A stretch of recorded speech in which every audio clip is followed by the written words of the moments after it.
whoa. If you told me back then, oh, I never would've guessed so. Now the way I'm winning, I ain't have to cut in head. Have you just bought an electric car but have no idea what to do when it comes to DC fast charging? Well, you aren't the first. I've actually had this problem several times, or only one time, but I bought several electric cars in the past few years where the salesperson, the dealer, was very lacking in the information when it came to charging, paying, charging speed, battery, and all of those things. But that is why me and Stian from the Charging Point Operator Recharge, also the sponsor of today's video, that's what we're going to talk about and show you guys and cover in today's video. We're going to go to chargers. We're going to show you, what charger to choose, what kind of charging speed to expect, how much you should charge your battery. And we're going to kick off things with the first and maybe the most important thing, and that is how to pay. There are three main ways to pay when it comes to charging an electric car at a DC fast charger. So Stian, please walk us through these three main things. Yeah, so before you even, head out to your car and go driving, you should get acquainted with how you're going to pay for the charging. Yeah. You only need to do this the very first time you go out. Yes. But it's a good idea to get to know how it works. So the three main ways that you'll pay for the charging is either by using an app on your phone. You can use one of these tags. We call them like RFID chips or RFID tags. Yep. They can also be in the shape of a credit card. Or you can pay with, an actual payment card, credit card.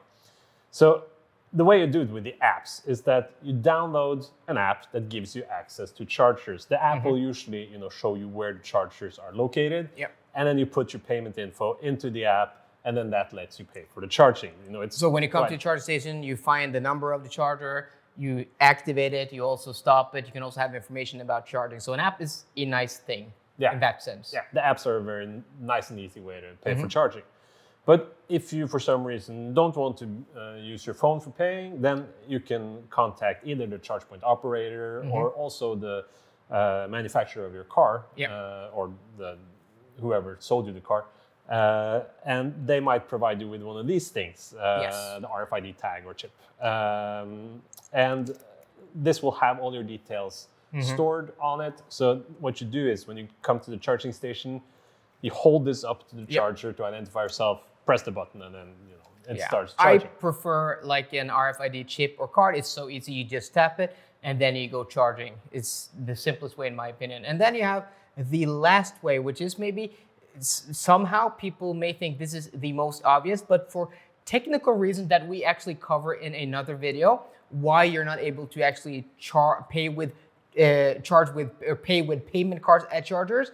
Go to the link down below. But talk a little bit about that, Stian. Yeah, so regular payment cards, you can use those, but not in the way that you use them in the store, because there are very few chargers that actually has payment card terminals on them. Yeah. Now, in 2023, Recharge will be building more and more chargers with payment card terminals. So you'll be able to just pay with your regular card, which is nice. But you are also able to use the payment card by scanning a QR code on the charger. And then a website will pop up. You put your card details into that website and you pay for the charging. There's no registration. You don't sort of become a registered customer by doing that. No. So it's what we call an ad hoc charging session. Okay.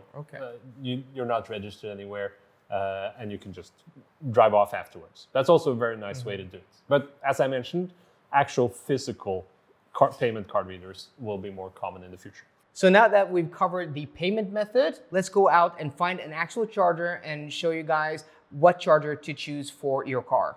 We've now taken the trip out of the office and we're here at a recharge charging station in Moss, Norway. So if we look to our right here, we actually have two choices. We have one 225 kilowatt charger, and then a little bit further here, we have a 50 kilowatt charger. This car only charges at a peak charging speed of 80 kilowatts. So in this instance, I think it is sufficient enough for this car to connect to this 50 kilowatt charger. If I connect to this 225 kilowatt charger, there's such a big discrepancy in the speed that this car can achieve and the speed that that car delivers. I'm just going to be wasting money because it's going to cost me more money. I'm not going to be able to utilize even, I don't know, a third, half the speed of that charger. So this 50 kilowatt charger, I think is more than enough. But if there was a 150 kilowatt charger here, I would probably connect to that charger because the difference isn't too much. So we're talking about kilowatts as in speed of charging. But what's the difference between kilowatts and kilowatt hours? Because they sound very similar, and I think people will easily confuse the two. So do you have an easy explanation how to, well, differentiate kilowatts and kilowatt hours, Stian?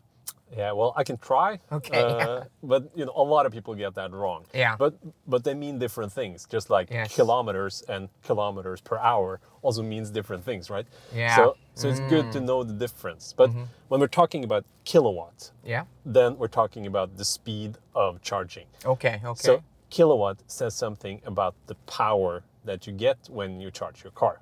Okay, so 100 kilowatts is more power than 50 kilowatts. Yes, Yeah. and that's pretty obvious. Okay. But if we're gonna compare this to something else that a lot of people knows, then we can think about when you're fueling up your gasoline or diesel car.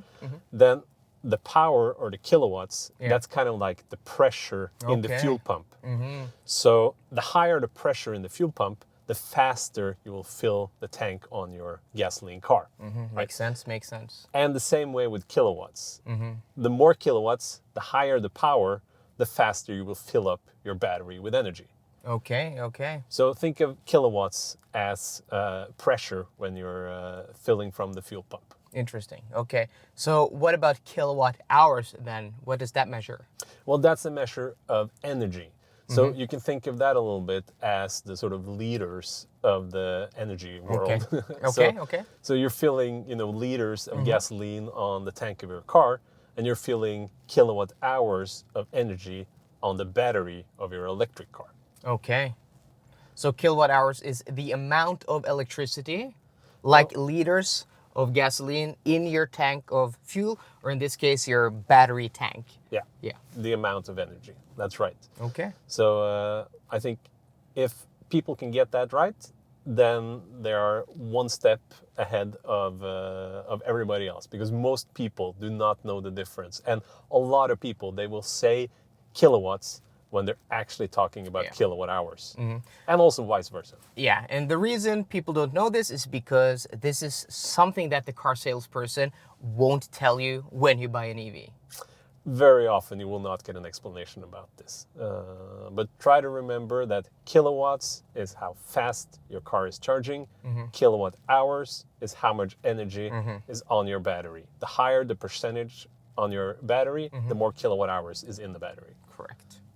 So we're now here at another location. This is McDonald's in Riga, and here they have a 150 kilowatt charger. So what I want to do is I want to connect this charger to this car. So we have the charging port here in the front, and I'm going to show you guys why we're going to get limited speed. So first off, this charger delivers 150 kilowatts, and it's going to do that every day of the week unless the car limits it. And this car can only take a max charging speed of 80 kilowatts. So we're going to connect here. I'm going to use my chip, and then I'm going to choose the DC HPC CCS connector here. And you guys can see we're at 35% stated charge. And a car like this has something called a charging curve, and it's going to limit the charging speed of the car. So we may not get the full speed at this percentage.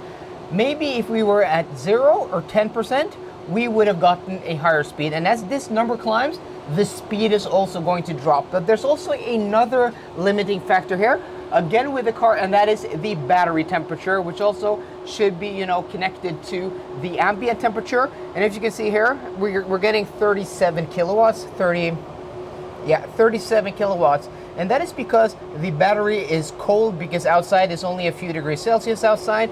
The battery maybe after a few hours driving is 10, maybe 20 degrees Celsius. But probably for this car to get its peak charging speed, which at this percentage is maybe like 50 or 60 kilowatts, this battery should be at 30 degrees Celsius. So the limiting factor, even though the charger can deliver the speed, and there's nothing wrong with this charger, is the car. we've now been charging for a little while, and as you guys can see, we're at 36, 37 kilowatts and at 43% stated charge. The car's going to show you here on the top the time it takes to go to 100%, but even better highlighted, the car's going to show you what it takes to go to 80% stated charge in time, and that is not a coincidence. And for that, I'm going to actually let Stian explain why would the car highlight the time it takes to go to 80% stated charge. Well, the reason for that is that it's recommended to stop fast charging at around 80%, because charging higher than that might wear on the battery.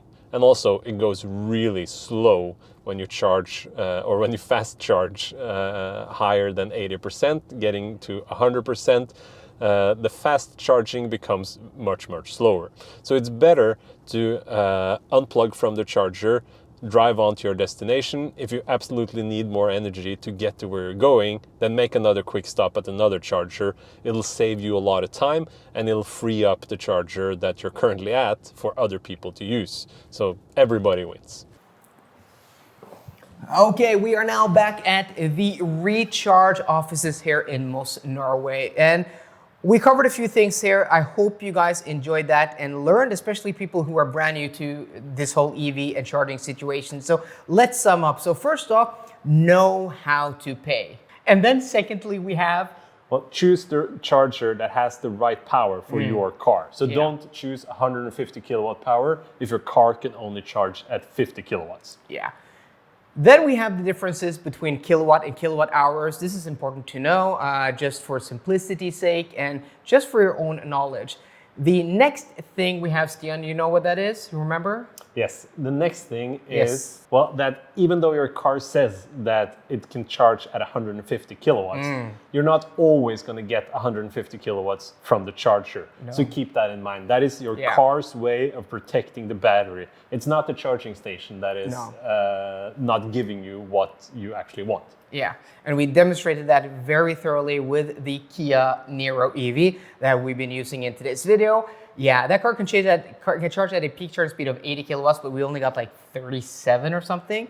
And then the last thing to know, that is, do not charge your car to 100% at a fast charger unless you absolutely have to. So we recommend that you stop somewhere around 80%. And then it's actually better to unplug at 80%, drive off, and do another quick stop to charge a little bit more, because charging from 80 to 100% takes a very long time. And it might be so tempting to go beyond 80%. And you know, you can go to 100%, you can go to 90%, but I wouldn't, and Recharge and the charging companies and your car manufacturers wouldn't recommend you to do that too much, especially not on a daily basis. But you're going to be charging slower, you're going to be making your trip slower, you're going to, you know, wear your battery out more, and it may be tempting, but I've shown a few times in some of my challenges that I've done here on the channel with other YouTubers that you're going to lose because you're going to be charging so slow that it's going to be, you know, it's going to be a benefit to everybody else, not only you, but to people waiting in queue,